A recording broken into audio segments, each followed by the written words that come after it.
안녕하세요. 승리한 상 가족 여러분. 오늘은 2016년 1월 28일 목요일입니다. 자, 이번 달도 이제 저희들 이틀밖에 남지 않았습니다. 이틀 동안 짧지 않은 말씀을 또 상고하게 됩니다. 오늘 말씀 잠깐 정리하는 과정이 있어서 좀 짧지만 내일 말씀은 또 굉장히 많은 양이 있습니다. 그리고 2월 달에는 이것보다 좀 더 저희들이 압축적으로 연구를 하게 됩니다.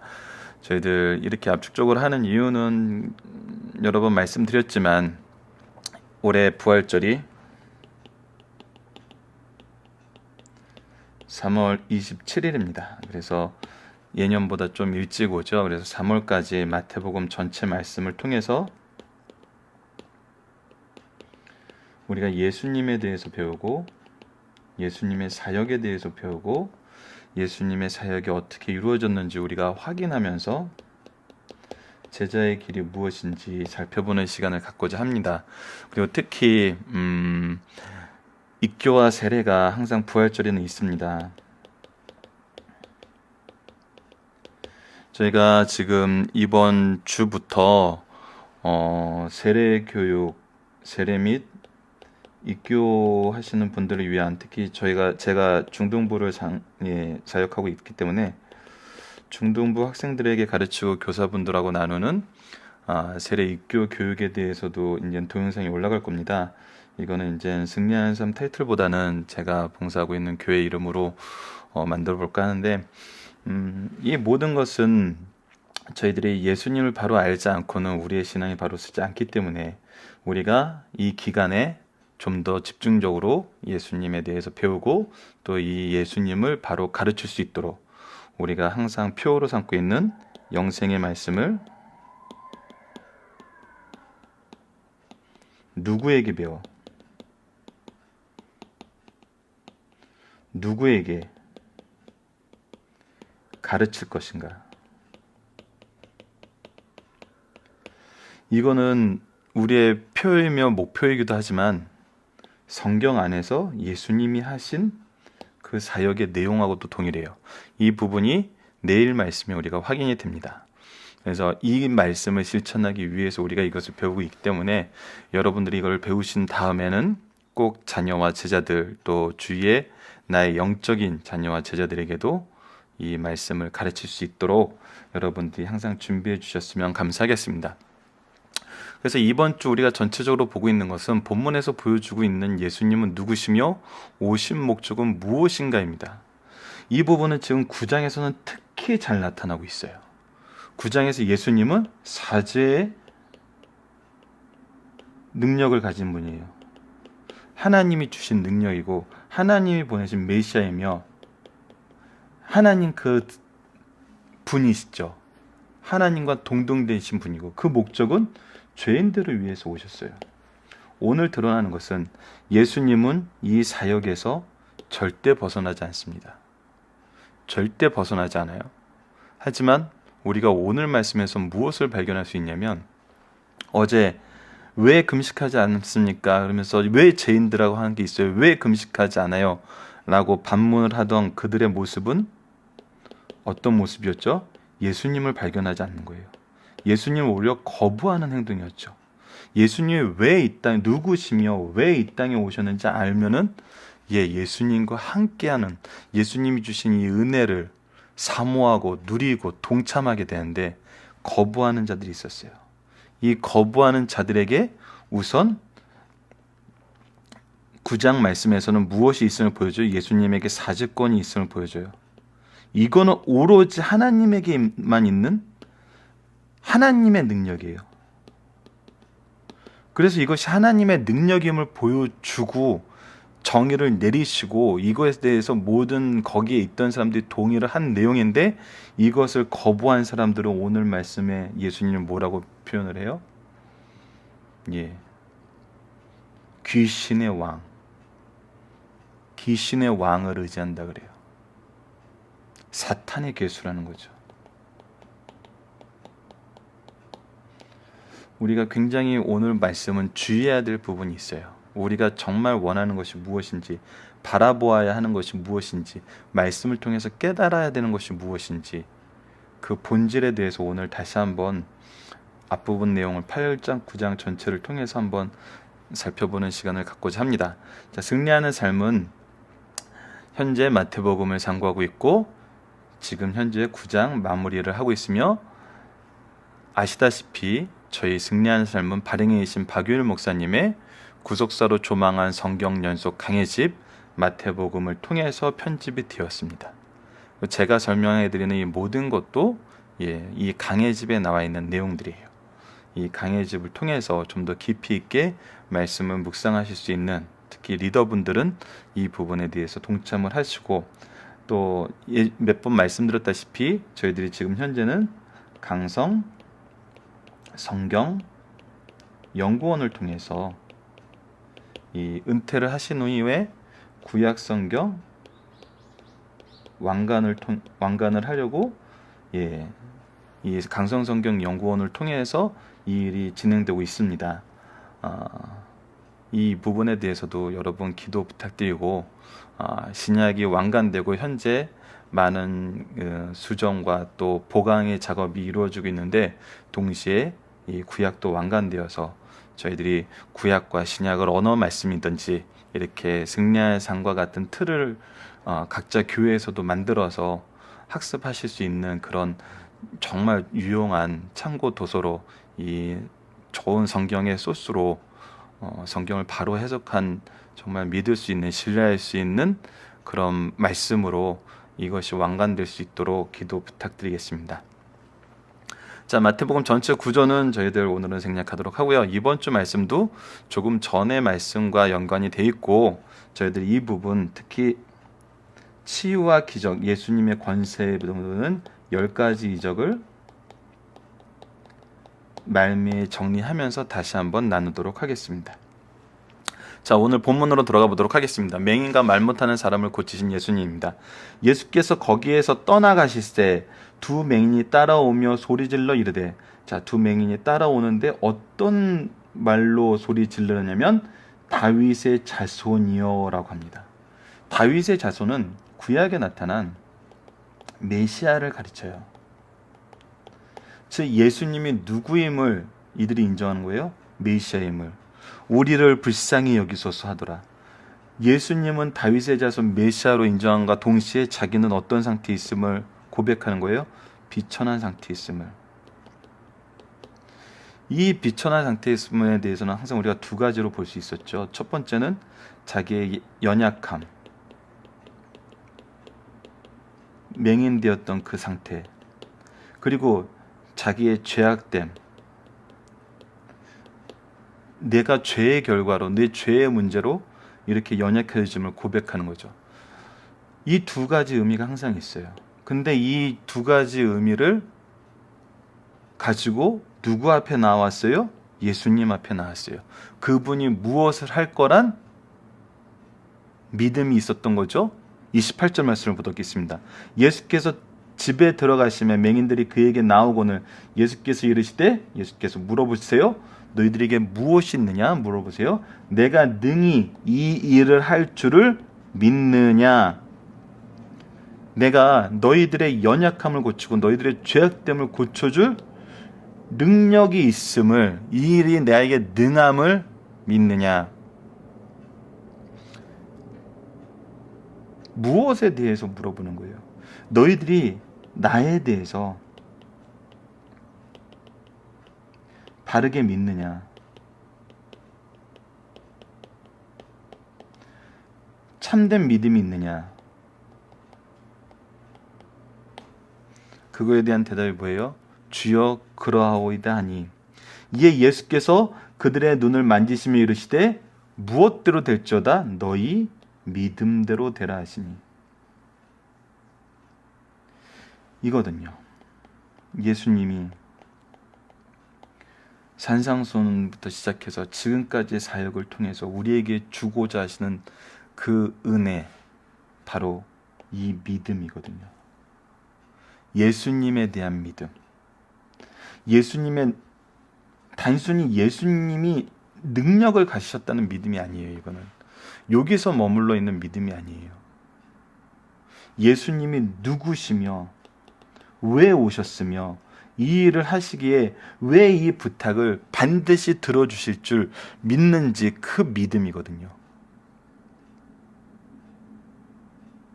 이거는 단순히 눈을 뜨게 할 수 있을까 없을까 그 상황이 아니면 우리가 이해를 하셔야 돼요. 이것은 8장과 9장 전체의 말씀을 연결해서 보면 보여요. 능력을 받고 나온 게 아니에요. 예수님이 누구시며 왜 이 땅에 오셨는지 그 말씀에 대한 말씀을 통해서 얻게 된 그 믿음에 대한 확신을 가지고 나온 거거든요. 확신이 있었어요. 자, 그들의 눈이 밝아진지라 예수께서 엄히 경고하시되 상가 아무에게도 알리지 말라 하셨으나 그들이 나가서 예수의 소문을 그 온 땅에 퍼뜨리니라. 자, 예수님이 알리지 말라 하셨을 때는 여러 가지 해석을 박윤일 목사님께서도 강의 집에 써놓으셨어요. 아직 때가 되지 않았으니 알리지 말라. 아직 그들이 이 부분에 대해서 받아들일 준비가 되지 않았으니 알리지 말라. 여러 가지가 있어요. 하지만 그것이 온 땅에 퍼졌어요. 그들이 알리게 됐어요. 복음은 정말 놀라운 역사를 가져오거든요. 항상 확산이 됩니다. 이거는 우리 내일 말씀에서 예수님이 직접적으로 파송하는 모습을 통해서는 더 분명하게 드러나요. 두 번째 어떤 무리가 나오나요? 귀신이 쫓겨나고 말 못하는 사람이 말하거늘 귀신 들려 말 못하는 사람을 예수께 데려와요. 이번에는 동일하게 우리 계속 이 패턴이 반복이 돼요. 어떤 거죠? 우리 납병 환자 같은 경우도 자신의 믿음으로 왔어요. 이 맹인도 자신의 믿음으로 왔어요. 하지만 이번에 어떤 거예요? 어떤 그들이 나갈 때, 이 맹인들이 나갈 때 어떤 사람들이 예수님께 데려온 거예요, 이 사람을. 귀신 들려 말 못하는 사람을. 이때 예수님께서는 이들의 믿음을 보시고 무슨 일을 하세요? 귀신이 쫓겨나고 말 못하는 사람이 말하거늘 무리가 놀랍게 여겨 이르되 이스라엘 가운데서 이런 일을 본 적이 없다 하되. 왜요, 왜? 하나님의 능력이거든요. 사람이 할 수 없는 일이었어요. 그리고 믿음이 이 일을 해냈어요. 믿음이 이 일의 결과를 만들어냈어요. 오직 믿음이었어요. 그런데 바리새인들은 이거에 대해서 뭐라고 얘기해요? 그가 귀신의 왕을 의지하여 귀신을 쫓아낸다 하더라. 이것을 이제 다른 복음서에서는 좀 더 구체적으로 예수님께서 설명을 하시죠. 나누는 집마다 망하는 집인데 귀신의 왕이 그들의 수하를 쫓아낸다면 이거는 이미 무너진 나라거든요. 말이 안 되는 거예요. 오늘 마태복음 내용에서만도 보면 9장 전체의 내용을 보면은 어떤 일이 드러나요? 죄 사하는 권세에 대해서 예수님이 가지고 계심을, 예수님이 이 권세자임을 보여줘요. 이 권세는 오로지 누구만 가지고 있던 거예요? 이들이 시인한 거예요. 하나님만 가지고 있어요. 근데 하나님의 권세가 예수님께 왔어요. 예수님께서 구현됐어요. 예수님을 통해 나타나고 있어요. 예수님이 그 권세자예요. 무슨 뜻이에요? 하나님이 보내신 분이란 거예요. 하나님이라는 거예요. 근데 9장 그들이 스스로 죄사함에 대해서 질문을 하고 소굴이 이상의 연걸 예수님께서 말씀해 주시고 그 부분에 대해서 모든 사람들이 하나님께서 이 능력 주심을 영광을 돌렸는데 거절하고 있었어요. 계속 거절하고 있었어요. 예수님이 죄인들을 위해서 온 것을 거절했었고 예수님이 죄사하는 권세가 있음을 거절했었고 예수님 앞에 죄를 자복하지 않을 수 없는 예수님 앞에 이 죄를 자복할 수 있는 인생이 안 하고 견딜 수 있는 인생이 없음을 거부했어요. 죄에 대해서 신경을 안 써요. 무엇에 대해만 신경 써요? 내 의에 대해만 신경 써요. 그래서 금식하는 것이 좋은 거예요. 그래서 죄인들과 같이 안 지내는 게 좋은 거예요. 왜? 나는 의로우니까. 그런데 그 결과가 뭐예요? 예수님을 사탄의 괴수로 칭하는 이런 일을 서슴지 않고 하고 있죠. 이것이 죄의 결과입니다. 이것이 나의 의를 쫓는 것의 결과예요. 내가 착하게 살면, 내가 의를 행하면 이것도 좋은 삶 아니야? 이것도 행복한 삶 아니야? 이것도 존경할 만한 삶 아니야? 이것도 하나님께 칭찬받을 만한 삶 아니야? 네, 근데 그 결과가 무엇으로 갔죠? 예수님을 거부하고 예수님을 모욕하고 예수님을 죽이는 길로 갔어요. 그래서 우리의 신앙은 누가 중심이 돼야 돼요? 오로지 예수님이 중심이 돼야 돼요. 나의 의가 중심이 되어서는 안 돼요. 나의 의와 제한은 별 차이가 없어요. 특히 구속사에. 리더분들은 이 부분을 정말 깊이 묵상해 주셨으면 좋겠어요.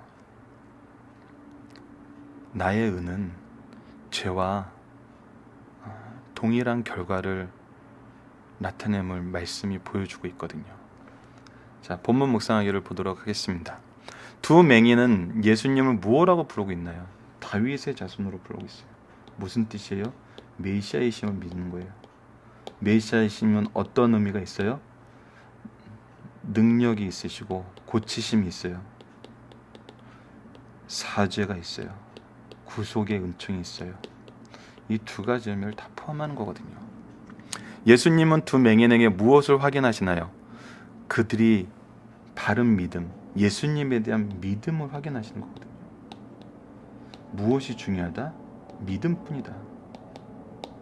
누구에 대한? 예수님에 대한 믿음. 예수님은 두 맹인을 고치실 때 무엇을 선언하나요? 믿음대로 되리라 하시나요? 이 믿음이 예수님께 화답됨을, 이 믿음이 하나님 앞에 옳은 믿음임을, 참된 믿음임을, 예수님에 대한 믿음, 이것이 바로 복음의 핵심입니다. 사람들은 귀신에 들려 말 못하는 사람은 누구에게 드려나요? 이들은 예수님께 드렸어요. 왜? 예수님 뿐이니까. 이런 일은 예수님 외에 있을 수 없으니까. 어떤 반응을 보이나요? 이런 일을 본 적이 없다고 하는 거예요. 왜? 예수님만 하실 수 있는 일이기 때문이에요. 이사야 예언의 성취거든요. 메시아에 대한. 그런데 바리새인들은 어떻게 폄하해요? 귀신의 왕을 의지한다 그래요. 정말 참담한 결과를 낳는 것을 보게 돼요. 무엇이? 나의 의를 세웠던 것이, 예수님을 거절하는 것이. 중심 사상을 보도록 하겠습니다. 이 세상에는 두 맹인, 즉 육적 맹인과 영적 맹인이 있어요. 본문에 나오는 두 맹인은 육적으로는 맹인이었지만 영적으로는 예수님의 제셋이 사람 중 몇 안 되는 밝은 눈을 가진 사람이었어요. 그들은 예수님을 향한 다윗의 자손, 즉 메시아로 볼 수 있는 사람이었어요. 예수께서 그들의 믿음을 확인하실 때도 변함이 없었어요. 이를 보고 있노라면 육적 맹인보다 영적 맹인이 더 많고 육적 맹인보다 영적 맹인이 더 불쌍한 사람이라는 사실을 가르쳐줘요. 마지막 부분에 나타난 거예요. 영적 맹인이 더 불쌍한 사람이에요. 구원에 참여하지 못해요. 2번을 보도록 하겠습니다. 주변에 믿음 좋은 사람이 있다는 것은 참으로 행복한 거예요. 귀신 들려 말 못하는 사람은 본인에게는 믿음이 없어도 주변 사람들의 믿음으로, 이거는 계속 반복되고 있어요. 그래서 이 믿음은 확장돼요. 그리고 계승돼요. 그래서 믿음의 가문을 저희가 강조하는 이유가 그거거든요. 교회 안에서도 이 믿음이 계승되어야 돼요.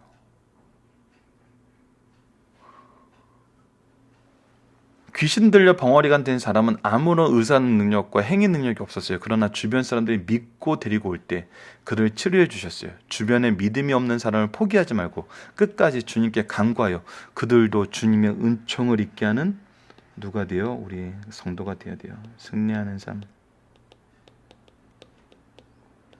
가족분들이 되셨으면 합니다. 그래서 정말 영원한 사랑이란 것은 예수님을 의지하지 않고는 우리에게 이 사랑은 불가능한 거예요. 하지만 예수님께서는 이 모든 것을 이루시거든요. 인정하고 의지하는 삶을 살아야 됩니다. 누구를? 예수님을, 말씀을, 하나님의 언약을. 바리새인들의 잘못된 편견은 진리를 역행하게 했어요. 예수님의 왕으로서의 신분, 그의 가르침의 권위, 신분과 권위, 그가 행하신 이적을 예수님이 메시아심을 증거하는 충분한 증거들이에요. 그러나 그들은 지독한 편견으로 예수님 안에 있는 진리와 예수님을 통해 나타난 하나님의 능력을 볼 수 없었어요. 이 지독한 편견이 뭐예요?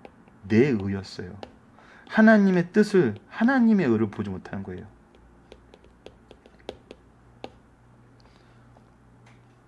그 편견의 근본은 교만함이에요. 나는 의롭다라는 교만함이에요. 우리는 겸손히 말씀을 통해 바른 신앙을 가져 능력 있는 일꾼이 될 것을 가르쳐 주시는 말씀이에요. 우리에게 겸손은 하나님의 임재 앞에 있는 거거든요. 하나님의 임재 앞에 있으면 회개할 수밖에 없어요. 긍휼을 원할 수밖에 없어요. 온유할 수밖에 없어요. 의를 이루며 화평을 이룰 수밖에 없어요. 이것이 팔복에 나타나는 천국 백성의 특권이잖아요. 자, 마지막으로 저희들이 볼 것은 8, 9장에 나타난 10가지 이적을 통해서 예수님은 무엇을 보고 싶어 하셨냐는 거예요. 납병 환자는 그 자신의 믿음이었어요. 백부장의 하인은 백부장의 믿음이었어요. 베드로의 장모는 그 주변 사람들의 믿음이었어요. 풍랑을 잔잔케 하심으로 하나님 역사에 대한 믿음, 예수님에 대한 믿음을 다시 한번 강조해줘요. 그리고 나서 여기서는 죄 사하심을 능력이 있으심을 믿게 하는 믿음이었어요. 예수님이 누구신지 가르쳐요. 메시아로서의 능력이 있고 죄 사하는 힘이 있음을 나타내요. 야이로의 딸 혈루병에 걸린 여인들은 다 믿음을 보셨어요. 믿음을 보셨어요. 믿음을 보셨어요. 믿음을 보셨어요. 이 믿음은 누구에 대한 믿음이에요? 오직 예수님에 대한 믿음이에요. 우리가 이 이적을 통해서 권능을 보는 게 아니에요. 권능은 은혜의 한 모습이에요. 이 은혜 안에 완전히 있다는 것은 예수님을 향한 믿음이에요. 그래서 우리가 확인해야 되고 우리가 생각해야 되는 것은 우리에게 이 믿음이 있는가 하는 거예요. 이 능력을 경험했는가? 이 권능이 있는가가 아니라 오직 믿음이 있는 거예요. 그래서 우리가 항상 말씀을 기초로 기도하기를 맨 마지막에 두는 이유는 모든 적용하기에 마지막은 우리가 이 믿음이 있는가를 입으로 시인하고 고백하는 거예요. 그 이유는 성령의 역사예요. 성령의 역사심이 우리를 이끌어요. 필요할 때 필요한 말을 하게 하시고 필요할 때 필요한 능력을 주시고 필요할 때 필요한 사람을 통해서 동역하게 하세요. 이것이 2000년 교회에서의 확인된 사실이에요. 그래서 우리가 포커스를 둬야 되는 것은 권능과 이적에 있는 것이 아니라 믿음이에요. 그래서 권능과 이적은 더 이상 나타나지 않아도 우리에겐 흔들림 없는 믿음을 이루게 하시는 하나님의 말씀이 있어요. 완성된 하나님의 말씀이 있어요. 그래서 우리가 리더를 하면서 분명히 봐야 되는 것은 믿음이 있는가예요. 나는 믿고 있는가 먼저 물어봐야죠. 그리고 내가 지금 가르치고 전하는 것이 예수님이고 그 예수님을 가르침을 통해서 이들이 믿음이 세워지고 있는가를 봐야 되는 거거든요. 공부를 잘하게 되는가? 아픈 몸에서 일어나는가? 찬양을 잘하는가? 뭐 여러 가지 면에서는 이 믿음과 연결돼 있지만 때로는 본말이 전도되는 경우가 많이 있어요. 이적과 능력만 바라고 이 믿음에 대해서는 신경 안 쓰는 경우가 있거든요. 이 믿음을 확인할 수 있는 가장 좋은 방법은 여러분 기도를 통해서예요. 승리하는 삶 가족 여러분들은 이미 많이 경험하셨을 거예요. 이 사람이 말씀 연구에 잘 참여하지 않는 것 같고 말씀 시간에 왠지 집중하지 못하는 것 같고 우리가 원하는 만큼 삶의 변화가 안 일어난 것 같은데 기도를 지켜보면 놀라운 신앙의 고백을 하는 경우가 볼 수 있어요. 성령께서 역사하고 계시는 거거든요. 그래서 우리가 불안할 필요도 없고 우리가 그들의 주권자가 될 필요가 없어요. 성령께 맡기시면 되는 거예요. 하지만 우리가 기본적인 말씀과 기도를 등한시하면은 계속 다른 목표를 우리가 제시하게 돼요. 근데 그런 거는 굉장히 한쪽 방향으로 흐를 가능성이 많아요. 그래서 승리한 삶이 어떤 교회의 특수한 목적이나 목사님의 목회 스타일에 상관없이, 목회 스타일이라는 말은 좀 옳지 않는 표현이네요. 목회 비전이죠. 그 목사님을 세우실 때 하나님께서 계획하신 하나님의 계획, 이것이 특별한 것이 있을 수 있거든요. 그럴 때 시중에 나와 있는 여러 가지 이 말씀 묵상집은 어떤 특정한 목적에 더 포커스를 두고 편집된 경우가 있어서 이런 부분에 동의가 안 되시는 분들은 그런 걸 하기 힘들어요. 하지만 승리한 삶은 철저하게 말씀 중심이거든요. 말씀과 기도예요. 말씀과 기도. 오히려 이런 탄탄한 신앙은 목사님이 가지고 계시는 그분들이 하나님께 받은 특수한 사역을 정말 든든하게 서포트해주고 동참하게 해주는 근간을 이루어주거든요. 하지만 말씀과 기도가 기초가 안 되면은 이것이 어떤 프로그램으로 불이 붙더라도 금방 사그러지고 오히려 부작용이 나는 것을 우리는 무수히 경험을 했죠. 그래서 승리하는 삶은 항상 이 믿음을 주는 근거는 뭐예요? 말씀입니다. 말씀을 통한 성령의 역사예요. 그래서 말씀이 하나님 말씀을 믿는 이 믿음이 굳건히 서야 돼요. 이 믿음 또한 말씀을 통해서만 얻을 수 있어요. 그래서 승리하는 삶 여러분들은 더욱더 이 말씀에 집중해 주시길 부탁드리겠습니다. 살펴볼 정답은 저희들 카페를 통해서 확인할 수 있고요. 자, 적용하기입니다. 영적인 큰 일을 볼 때 이것을 폄하한 것을 경험한 적이 있는가요? 그들의 논리는 무엇인가요? 하나님의 큰 일은 항상 구원과 연관이 있어요. 한 사람의 영혼, 한 사람의 영혼에 관심이 있어요. 근데 때로는 교회에서 이 부분을 낭비로 보는 경우가 있어요. 예배가 선언되었는데 사람들이 오지 않는다고? 오지 않는 경우는 거의 없어요. 요즘에는 종종 있다는 얘기를 들어요. 굉장히 슬픈 일이죠. 사람들이 너무 안 온다고, 너무 소수만 온다고 예배를 자유로 폐하거나 자유로 변경하는 것, 이런 모습은 하나님의 일과 그 예배를 통해서 하나님을 만나려 오는 사람에게 포커스를 둔 것이 아니라 철저하게 세상적인 기준인 거죠. 아니면 나의 기준. 근데 예배가 지금 선언된 그 시간에 이루어지고 있다는 것보다 더 큰 하나님의 은혜는 없는 것 같아요. 사람도 안 와요. 나도 힘들어요. 돈도 없어요. 헌금도 안 거쳐요. 근데 선언된 예배가 계속되고 있어요. 너무 이상적인가요? 그것이 큰 은혜라고 얘기하는 거는? 한 예일 뿐이고,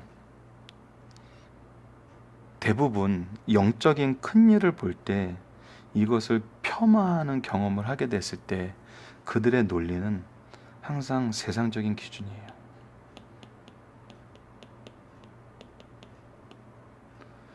경제적 기준이에요. 근데 이것이 사실 알고 보면 내 기준이에요. 영적인 큰 일을 본다는 것은 하나님의 기준인 거거든요. 예수 그리스도의 사역이 기준인 거거든요. 근데 이것을 폄하하는 경우, 이것을 마땅치 않게 여기는 경우는 대부분 세상적인 기준, 경제적 기준, 즉 내 기준이었다는 것을 우리가 경험하게 됩니다. 이 부분에 대해서도 우리가 묵상하면서 내일 이제 예수님께서 파송하시는 말씀이 있는데, 제자들을 왜 파송하셨고 무슨 일을 하게 하셨고 어떤 준비를 시키셨는지를 보면은 영적인 큰 일이 어떤 토양 안에서 이루어지며 어떤 방향으로 가야 되고 이거에 대한 평가는 어떻게 이루어져야 되는지, 무엇이 예수님 하나님의 기준인지를 살펴보는 시간을 갖도록 하겠습니다. 말씀을 기초로 기도하기를 통해서 마치도록 하겠습니다. 하나님, 바른 믿음을 통해 역사하시는 하나님의 질서 속에서 우리도 믿음으로 승리하게 하여 주소서. 예수님 이름으로 기도드립니다. 아멘.